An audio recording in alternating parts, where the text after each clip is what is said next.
The year is 1944. The world stands on a knife's edge, but the scales of fate are tipping decisively against the Axis powers. For the once invincible Wehrmacht, and particularly for the Luftwaffe, the sky itself had become a theater of overwhelming, terrifying defeat. The vast, aerial victories of the Blitzkrieg years were a distant, mocking memory. Now, the German war machine was choking under the weight of an industrial and military superiority it could not match. The air above the German heartland had transformed into a relentless highway for Allied retribution. Day after day, and night after night, the sky became perpetually darkened not by natural clouds, but by the sheer, crushing mass of Allied bombers. These were the four-engined behemoths, the American B-17 Flying Fortresses and B-24 Liberators, and the British Avro Lancasters, flying in formations so dense they were described by German spotters not as individual aircraft, but as a single, moving cloud of metallic death. The strategic bombing campaign, codenamed Point Blank, was designed to eviscerate the Third Reich's industrial capacity and break the will of its people. Oil refineries, ball-bearing plants, railway marshalling yards, and aircraft factories became smoking ruins. Every successful mission brought the German war effort closer to paralysis. In response, the Luftwaffe was engaged in a brutal, unsustainable war of attrition. Its legendary ace pilots, the survivors of years of grueling combat, were exhausted. Worse, the air fleet was being steadily cannibalized. The German economy, despite the desperate efforts of its slave labor force, could not produce replacement fighters, the dependable Messerschmitt Bf-109s and Focke-Wulf Fw-190s, at the pace required to replace the losses. The lack of fuel, synthetic or otherwise, compounded the crisis, grounding even serviceable aircraft. Every dogfight was a victory for the Allies, even if no bomber was lost, simply because Germany was losing experienced pilots and irreplaceable machines. Desperation was the ultimate mother of invention. The atmosphere within the highest echelons of the Reich's military-industrial complex was one of increasingly frantic, almost messianic belief in the power of technological miracle, the Wunderwaffen or wonder weapons. Only a revolutionary leap, a sudden, decisive technological advantage, could possibly reverse the tide of history that was now drowning them. It was in this crucible of impending defeat that a radical concept, a vision previously confined to the wildest realms of science fiction, was pulled into reality. The architects of velocity, deep within heavily fortified and camouflaged secret hangars across Germany, places like Peenemünde and the vast, underground complexes of the Mittelwerk, engineers were working in a frenetic, often chaotic environment. The focus had shifted entirely from evolutionary design to revolutionary performance. The requirement was simple, yet demanded an impossible feat of physics and engineering: a fighter that could climb faster than any bomber, engage with a speed no escort could match, and deliver a devastating punch.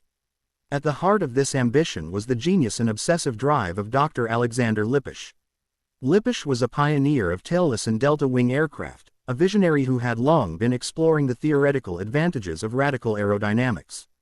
But the man who turned Lippisch's sleek, unorthodox designs into a functioning weapon was the formidable Professor Willy Messerschmitt and his team. The crucial ingredient was the power source. Traditional piston engines, however powerful, were too heavy and too slow to accelerate. Jet engines were already under development with the Me-262, but even they required a significant runway and time to spool up. What was needed was raw, unadulterated instantaneous thrust. The answer came not from aviation engineering, but from rocketry, the same science that was powering the V-2 ballistic missile. Engineers, drawing on the groundbreaking work of Helmuth Walter, designed something extraordinary: a rocket engine fueled by highly volatile, hypergolic liquid propellants. The system was complex, deadly, and breathtakingly powerful. It used two chemicals that ignited violently upon contact: T-Stoff, highly concentrated hydrogen peroxide, and C-Stoff, a mixture of hydrazine hydrate and methyl alcohol, acting as the catalyst.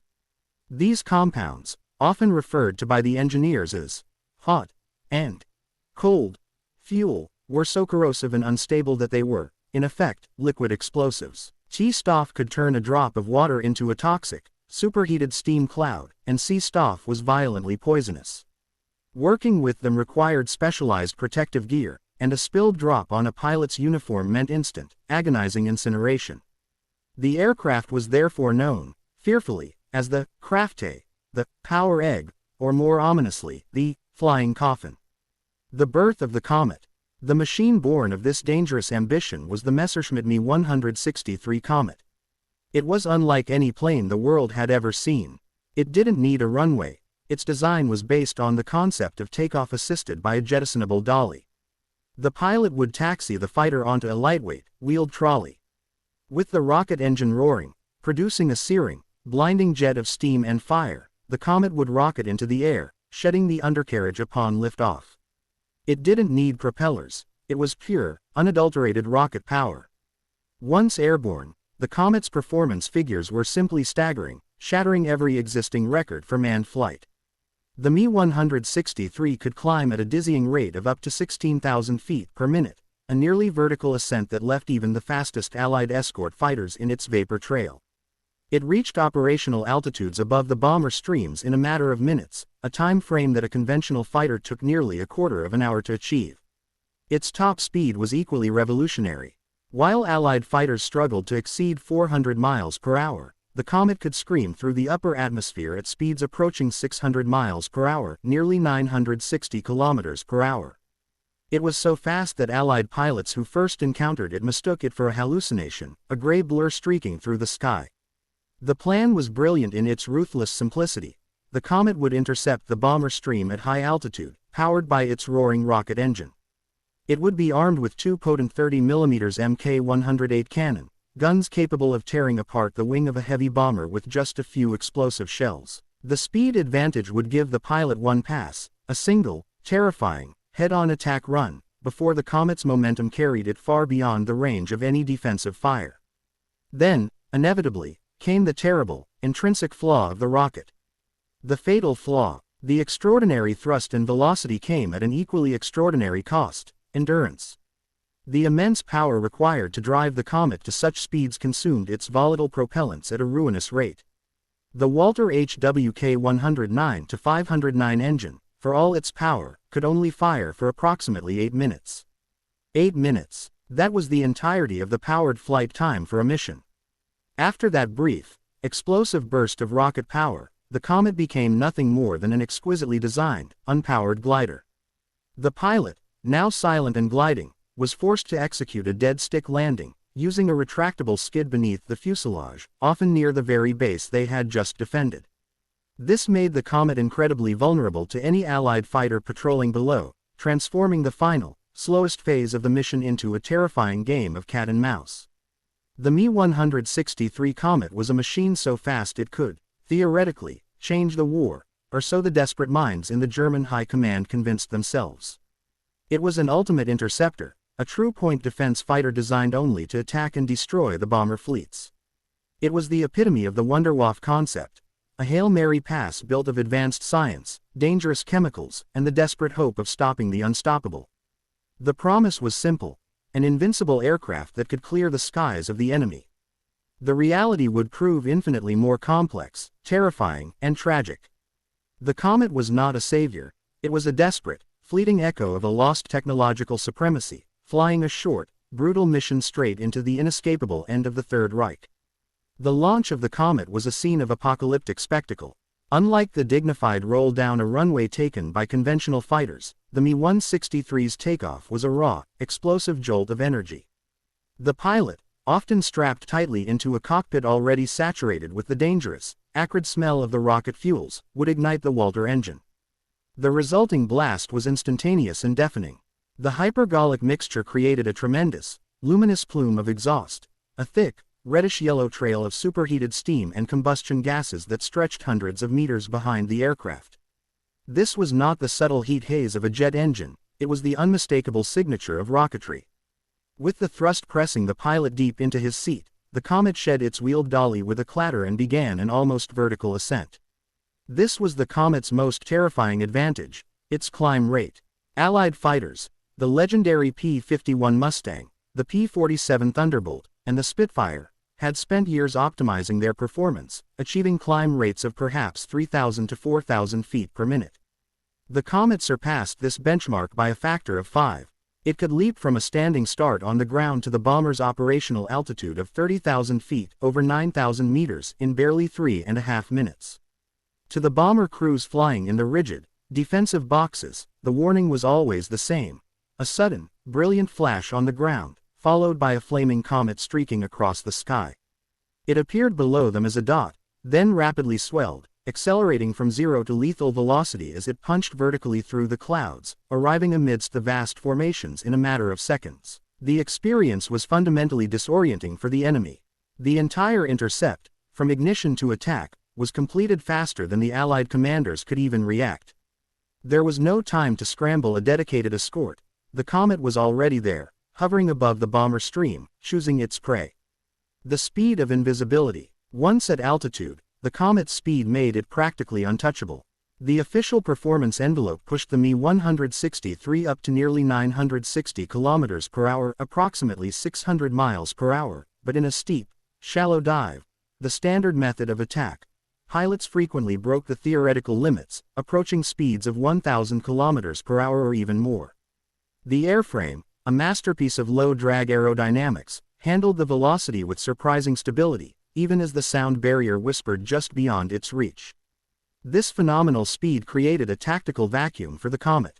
The bomber formations relied on the terrifying, concentrated firepower of their defensive machine guns, the famed 50 cals, 12.7 mm M2 Browning.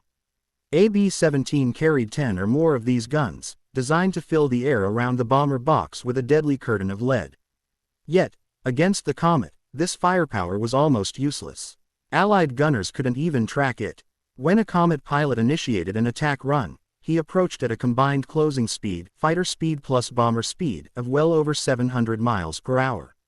The entire engagement window, the time the comet was within the effective firing range of the bomber's guns, lasted less than 2 seconds. The gunners, trained to lead a conventional fighter that maintained a relatively stable position for several seconds, found themselves firing wildly at empty air. By the time their brains processed the sudden appearance of the Mi-163, their hands moved the turret, and they depressed the trigger. The comet was already a screaming blur of gray metal, miles away, trailing its reddish exhaust and preparing for its next pass. Veteran bomber pilots reported the phenomenon with stunned disbelief. They described the comet not as an airplane, but as a phantom, a sudden, deafening streak that seemed to violate the laws of motion. It was terrifying not just because it was fast, but because it negated the very principle of defensive combat. You couldn't shoot what you couldn't see. The lightning strike. The comet's offensive weaponry was designed to capitalize entirely on this brief window of engagement. It was armed with 2 powerful 30 mm Rheinmetall Borsig Mk108 cannon. These were not high-velocity, precision weapons. The Mk108 was a low-velocity, short-range cannon firing massive, powerful explosive shells. It was sometimes referred to by its German users as the air-to-air shotgun. Because the comet only had one brief chance to shoot, the Mk108 was perfect. A single hit with one of its high-explosive rounds was often enough to critically damage a heavy bomber. Just 4 or 5 well-placed shells were guaranteed to bring down AB-17. The pilots were trained to make a single, high-speed pass, firing a burst of these explosive shells, a terrifying, metallic roar heard too late by the target crew, and then use the incredible momentum to climb back up, often turning off the rocket engine after the initial attack to conserve the precious fuel for a second, crucial pass or for maneuverability. For the bomber crews, the attack was a blur of violence and speed. The comet would flash through the formation, leaving behind shattered plexiglass, torn metal, and the sudden, chilling smell of cordite. Often, it would be gone before the escort fighters, struggling hundreds of feet below or above, even realized an attack had occurred. The double-edged sword. Yet, the Mi-163's radical nature meant it was a double-edged sword for the Luftwaffe pilots themselves. Flying the comet was a constant, nerve-wracking duel with physics and chemistry. The extreme speeds meant that control surfaces reacted violently. The pilot was often fighting the aircraft just to keep it stable in the thin, high-altitude air. Furthermore, the immense acceleration and deceleration subjected the pilots to brutal G-forces that could induce temporary blackout or disorientation. But the greatest terror was the fuel itself. The T-Stoff and C-Stoff were stored in tanks that surrounded the cockpit.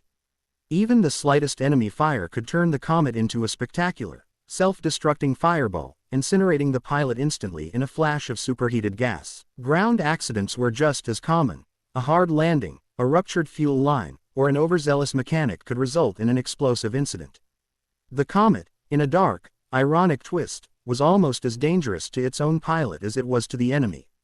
The German High Command had envisioned the Me-163 as the ultimate savior, a lightning bolt that would shatter the formations and clear the skies. But the complex, dangerous logistics, the inherent instability of the fuel, and the brief operational time meant that the comet never achieved the massive production numbers needed to shift the balance of power. Only small units were ever operational, turning it into a fearsome, yet statistically insignificant weapon. It was a machine of technological genius, a terrifying spectacle of pure thrust and speed, and a haunting symbol of a nation gambling its final resources on a desperate, high-risk dream. The comet was truly a rocket with wings, leaving behind a trail of fire in the sky and an unforgettable impression of dread in the memories of the men who faced the ultimate interceptor. Narrator: somber, deliberate, and deeply unsettling tone. The speed of the Messerschmitt Me-163 comet was a glorious, terrifying triumph of engineering. It represented the ultimate, desperate push against the tide of Allied supremacy. But beneath the aircraft's sleek, aerodynamic skin, within the very structure of the airframe, lurked a nightmare. The revolutionary thrust that enabled its ascent, the power that made it untouchable, was derived from two liquid chemical compounds so volatile, so corrosive, and so unstable that the comet was not merely a fighter plane. It was a chemical time bomb with a man strapped to its fuse. The true enemy of the comet program was not the B-17 or the P-51. It was chemistry itself. The two monsters, T-Stoff and C-Stoff. The power plant, the legendary Walter 109-509 rocket motor, relied on the principle of hypergolic ignition. This meant the fuels did not require an external ignition source like a spark plug, they simply ignited upon contact. They were the perfect, hellish partnership. T-Stoff. This was the oxidizer, a highly concentrated 80–90% solution of hydrogen peroxide. On its own, T-Stoff was a colorless, heavy liquid, but when it came into contact with any organic matter, or, catastrophically, C-Stoff, it immediately decomposed into a scalding, high-pressure mixture of steam and oxygen. It was fiercely corrosive, capable of eating through skin, rubber, and even certain metals. It had to be handled with extreme care, stored only in specialized aluminum containers, lest it burn through its own tank. C-Stoff. This was the fuel catalyst, a mixture primarily composed of hydrazine hydrate and methyl alcohol. It was the chemical agent of ignition. When these two liquids, the hot T-Stoff and the cold C-Stoff, were pumped together into the combustion chamber, the reaction was instantaneous, violent, and complete, generating the searing exhaust plume that marked the comet's climb. But inside the aircraft, these two chemical monsters were separated by nothing more than thin, high-pressure pipework in the steel walls of their respective storage tanks, which often surrounded the pilot in the cockpit and fuselage. The pilot was literally sitting on a volatile, highly compressed stack of liquid explosives. A single leak, a fractured seam, or the slightest rupture in the plumbing, and the pilot's 8 minutes of glory would instantly turn into a self-inflicted funeral pyre. The ritual of the hazmat crew. The maintenance and fueling of the Me-163 became an almost surgical, terrifying ritual carried out by dedicated, specialized ground crews. They were not just mechanics, they were chemical handlers. The men who fueled the comet had to wear heavy, cumbersome protective suits, rubberized, airtight garments resembling early hazardous materials gear. These suits were necessary because a splash of T-Stoff on bare skin resulted in instantaneous, agonizing chemical burns, essentially dissolving flesh on contact. Even the residual fumes were toxic and dangerous, often leading to debilitating respiratory issues for those working too closely. The fueling process was slow, tense, and fraught with peril. Pumps were manually operated, and the transfer of the hypergolic liquids was treated with the reverence afforded a religious ceremony. Ground crew recounted the silence that fell over the airfield during fueling, a silence broken only by the squeaking of rubber boots and the nervous rattling of equipment, because one small spill, one careless move with a high-pressure hose, could turn a patch of concrete into a crater and kill everyone in the immediate vicinity. A single drop of T-Stoff splashed onto the airframe had to be immediately neutralized and meticulously washed away.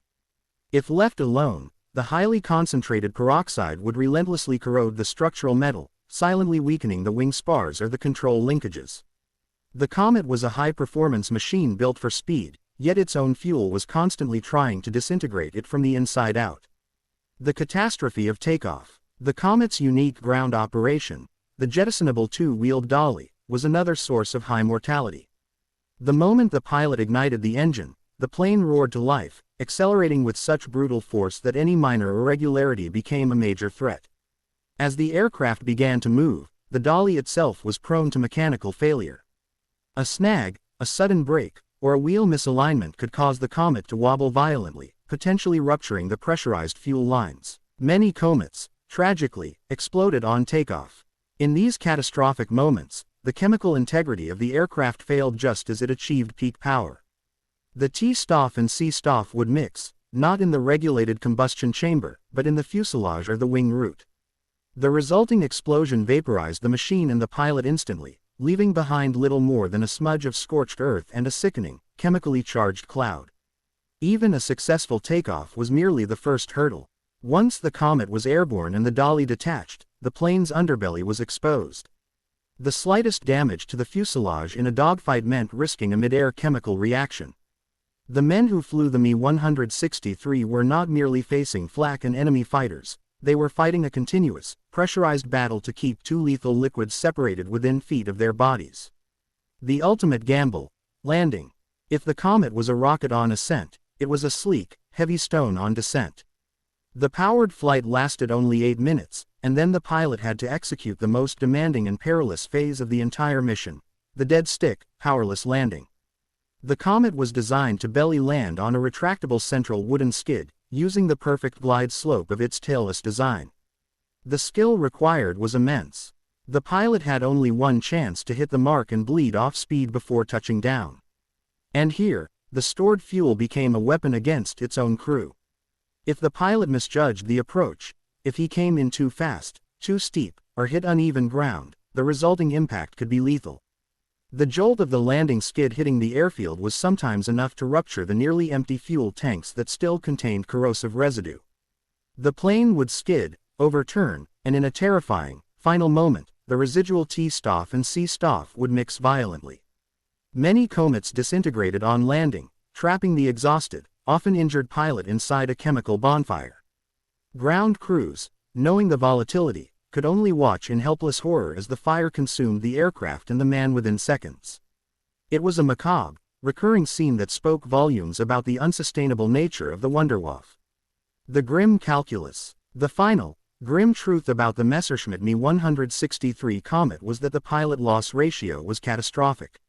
It is estimated that for every 3 to 5 Allied bombers the entire operational comet force managed to shoot down, the Luftwaffe lost one comet pilot to a non-combat accident, a takeoff explosion, a fueling fire, or a crash landing caused by fuel rupture.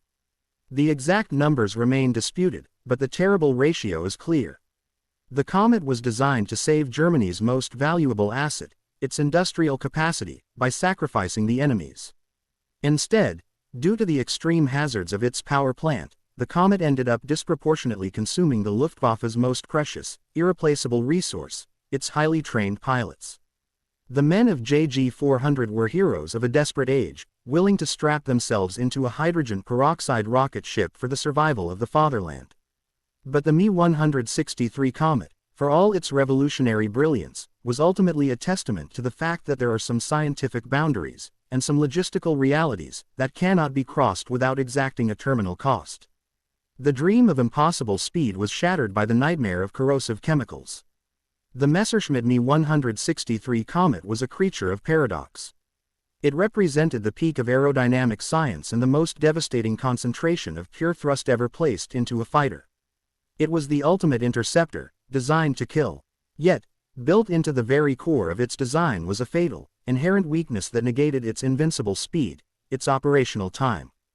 The comet was the physical embodiment of the Third Reich's desperation, a magnificent, unsustainable technical triumph that could not escape the immutable laws of physics and logistics. It could achieve the greatest speed in the world, but this speed meant nothing without endurance. The pilots of Jagdgeschwader 400, the elite few who strapped into the chemical bomb that was the comet, did not fly a mission, they flew a countdown. Their total available flight time, from the moment the hypergolic fuels roared to life, was agonizingly brief. Depending on the mix of T-Stoff and C-Stoff, and the necessary throttling back to conserve precious fluid, the maximum powered endurance hovered between 5 and 8 minutes. For the sake of operational clarity, the pilots themselves often referred to it as the 7-minute war. This time limit was not a flexible operational goal, it was an absolute, hard-coded constraint that dictated every phase of the comet's engagement. Minute 0 to 3, the climb. The pilots spent the first 3 minutes rocketing vertically, consuming propellant at a ruinous rate just to reach the 30,000-foot altitude of the American bomber stream. This vertical rush was essential, it was the only way to avoid the escort fighters circling below. But every second spent climbing was a second less for fighting. Minute 3 to 4, the attack. The pilot had perhaps 60 to 90 seconds of high-speed powered attack time, executing 1, sometimes 2, terrifyingly fast passes through the bomber box. The speed was so great that the pilot had barely time to line up the sights, fire a short burst of the 30mm cannon, and pull away before his momentum carried him miles past the target. There was no time for adjustment, no margin for error, and certainly no opportunity for the traditional, drawn-out Luftwaffe dogfight maneuvers. The Comet was a sniper, not a brawler. Minute 4 to 7, the reserve. The remaining fuel was a terrifying gamble. It had to be strictly conserved for one of two purposes: a second, highly selective pass if a perfect target presented itself, or, more crucially, for essential bursts of power to stabilize the aircraft, correct a sudden descent, or, most importantly, to evade an enemy fighter. Once the propellant was exhausted, or the pilot made the grim decision to cut the engine to save the last ounces of fuel, the paradox became reality. The roaring rocket transformed instantly into a glider, silent, heavy, and utterly helpless. The silent dread. The transition was immediate and disorienting. One moment, the pilot was being crushed into his seat by the intense acceleration of the rocket motor. The next, the colossal sound and thrust were replaced by a cold, sudden silence, broken only by the rush of air over the canopy. The Comet was an incredibly efficient glider, a masterwork of low-drag design, but a glider nonetheless. The greatest speed in the world meant nothing because that speed was finite. The pilot could not throttle up to gain altitude, could not dive to build speed and then climb back up, and could not use power to turn inside an attacking enemy. He was now a silent, helpless pendulum, falling back to Earth under the gravitational pull of the planet he had only minutes before defied. The pilot's mission shifted from destruction to survival. His eyes were no longer focused on the crosshairs of his gun sight, but desperately scanning the ground for an open field, a place where he could execute the single, unpowered, high-risk belly landing required to save his life in the irreplaceable machine. The rise of the Vulture patrols. The Allied pilots, particularly the veterans of the American 8th Air Force, were initially terrified and bewildered by the Comet. They could not catch it, they could not shoot it down. But they were tacticians, and it did not take long for them to identify and exploit the Comet's fatal flaw. The Allied fighters, the long-range P-51 Mustangs and the rugged P-47 Thunderbolts, were too slow to catch the Comet when its engine was running. But they had the one thing the Comet lacked: endurance. They had drop tanks full of high-octane gasoline, allowing them to remain on station for hours. The new Allied tactic was brutal, simple, and highly effective: the Vulture patrols. Instead of chasing the rocket, groups of P-51s were ordered to remain low beneath the main bomber stream, circling patiently. They were not looking for the Comet itself, they were looking for the telltale sign of its death. They watched for the spectacular red-yellow plume of the rocket exhaust, waiting for it to suddenly stop. That moment, when the trail of fire vanished and the silence began, was the signal. It meant the most dangerous fighter in the world had just turned into a free-falling target. The Allied patrols would then dive, engines roaring, hunting for the Me-163 as it began its long, powerless glide towards its home airfield. The gliding hunt, the final approach to landing, became the single most dangerous phase of the Comet pilot's career. As he guided his sleek, unpowered machine down, he was acutely aware that he was entering the operational zone of the enemy's most capable fighters. The Comet became an easy mark. Limited maneuverability. Without power, the Me-163's airspeed was dependent entirely on its descent rate. Evasive maneuvers, sudden climbs or acceleration, were impossible. Predictable path. Because the comet had to return to its home base airfield, the only place equipped to refuel it with hypergolic compounds, the Vulture patrols knew exactly where to hunt. They patrolled the immediate airspace surrounding the comet's home bases, such as Brandis or Giuseppe. Visible target. Though fast, the unpowered Me-163 was a large, distinctive silhouette against the backdrop of the German landscape as it glided toward the ground. The American pilots, who had faced the terror of the comet's attack, now found grim satisfaction in the hunt. They would dive on the helpless gliders, firing bursts into the fuselage. The irony was devastating. The German aircraft built for unstoppable speed could not even defend itself against a leisurely attack by a conventional propeller-driven fighter. For the Comet pilot, his fate was often sealed the moment he cut the engine. He became a target in a game of aerial skittles. If he survived the attack, he still faced the final, nerve-wracking belly landing, the moment when a minor scrape could rupture the residual, highly volatile fuel, turning a crash into the chemical bonfire that haunted the program. A brilliant failure. The Messerschmitt Me-163 Comet, for all its technological marvel, achieved only a handful of confirmed victories, certainly fewer than 10, before the logistical and operational realities overwhelmed the dream. The aircraft was not a functional military weapon capable of shifting the balance of power. It was a technological statement, a prototype rushed into a war it had no chance of saving.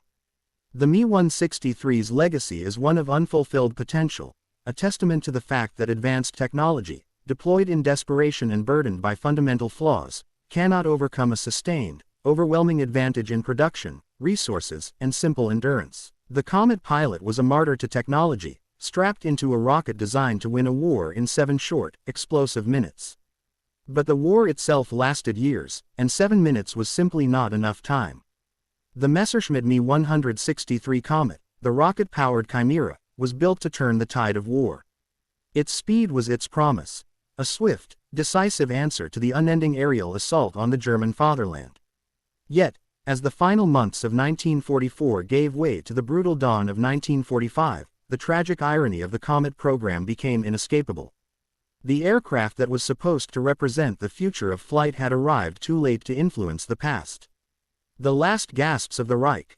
By the time the Me-163 was truly ready for mass deployment, the Third Reich was not just faltering, it was collapsing.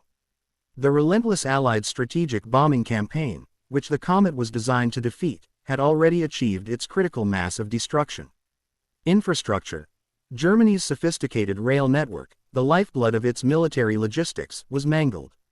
Bridges were down, marshalling yards were flattened, and the complex supply chains needed to deliver specialized parts and, crucially, the hypergolic fuels, were severed. Oil and fuel. The Comet might have been a rocket, but its support vehicles, its ground power units, and the other aircraft needed to ferry its pilots still relied on standard aviation fuel. The bombing of synthetic fuel plants, Operation Tidal Wave, had crippled Germany's petroleum production. There was no longer enough fuel to train pilots, let alone to maintain consistent air superiority. A Comet could fly for 7 minutes, but it could sit grounded for weeks, a useless piece of advanced machinery. Production. While the factories scrambled to produce the Me-163, output was inconsistent and frequently halted by power outages and air raids. The effort diverted resources and skilled labor from producing the more reliable, if less glamorous, conventional fighters like the FW-190, which might have made a greater tactical difference.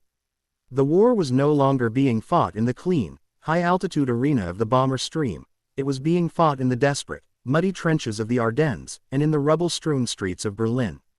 The Comet was a scalpel brought to a bludgeoning match, a weapon designed for a war that Germany could no longer afford to fight. The scarcity of the secret. The most fatal operational obstacle was the critical scarcity of the Comet's unique chemical components. The Walter rocket motor required T-Stoff and C-Stoff, compounds that demanded specialized, hazard-controlled production facilities and a dedicated, insulated transport infrastructure. As the Allies advanced, many of the key chemical plants were overrun or destroyed. By early 1945, the situation was absurd. There were often serviceable Comet airframes sitting on airfields, complete with trained pilots, but they were grounded by a lack of fuel. The highly technical, volatile propellants that made the Comet invincible were the very logistical burden that rendered it useless. AP-51 could be refueled with relatively common high-octane gasoline from a simple truck.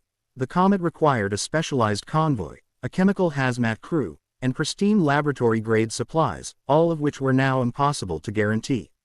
Furthermore, the pilot pool was dangerously thin. The Luftwaffe had lost its generation of experienced flyers to years of attrition. Training a new pilot to safely handle the Comet's demanding flight profile and its terrifying chemical cockpit required weeks of intensive, high-risk instruction. Pilots were few, and those remaining were burnt out, underfed, and increasingly cynical. The death by accident rate within JG-400 only exacerbated this terminal scarcity. The ultimate gambit, the Jägerfaust. As defeat became inevitable, the German military engineers descended into a final, frantic spiral of invention, a terrifying admission that even the Me-106, as magnificent as it was, wasn't working. Its speed made lining up the shot with the 30mm cannon too difficult. The pilot had barely a second to aim. The solution proposed was the Sondergerät 500 Jägerfaust, or Hunter's Fist. The concept was the ultimate expression of desperation. Instead of relying on human aim, the Comet would attack from below the bomber formation. Built into the wing roots of the Comet were 10 vertical tubes, each loaded with a 50mm recoilless gun shell. The pilot's job was simply to fly directly beneath the bomber. A photoelectric cell built into the nose of the Comet would sense the sudden, massive shadow cast by the bomber passing overhead. Upon detecting the shadow, the cell would automatically and instantly trigger the simultaneous firing of all 10 shells straight up into the bomber's unprotected belly. The Jägerfaust was designed to be an automated, point-blank assassination weapon. The pilot was reduced to a guidance system, his job merely to place the aircraft in the right place at the right time.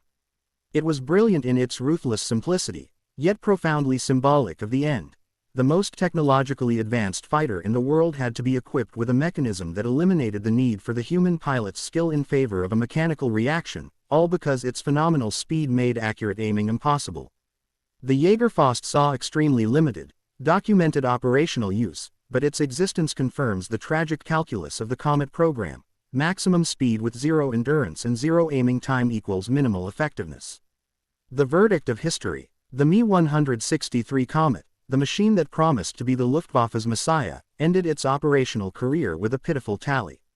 The official record of confirmed kills against the thousands of bombers that darkened the German skies stands at fewer than 10. Its impact was psychological, a shocking encounter that rattled Allied crews and accelerated their own jet research, but militarily, it was negligible. It did not stop a single raid, did not prevent the destruction of a single factory, and did not reverse a single strategic outcome. The Comet failed not because it was flawed in design, but because it was born into a losing logistics war. It demonstrated beyond a doubt that the most complex scientific advances, the Wunderwaffen, cannot rescue a collapsing nation whose industrial base is destroyed and whose supply lines are choked. The ultimate speed advantage was rendered irrelevant by a lack of gasoline, a missing drum of corrosive peroxide, or a single severed railway line.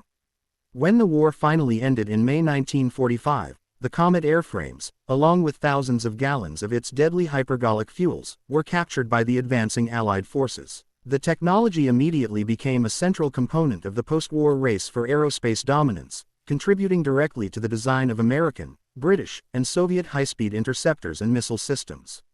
The rocket with wings went on to inform the global space race, ironically fulfilling its destiny as a technological pioneer in the hands of the nations it was built to destroy.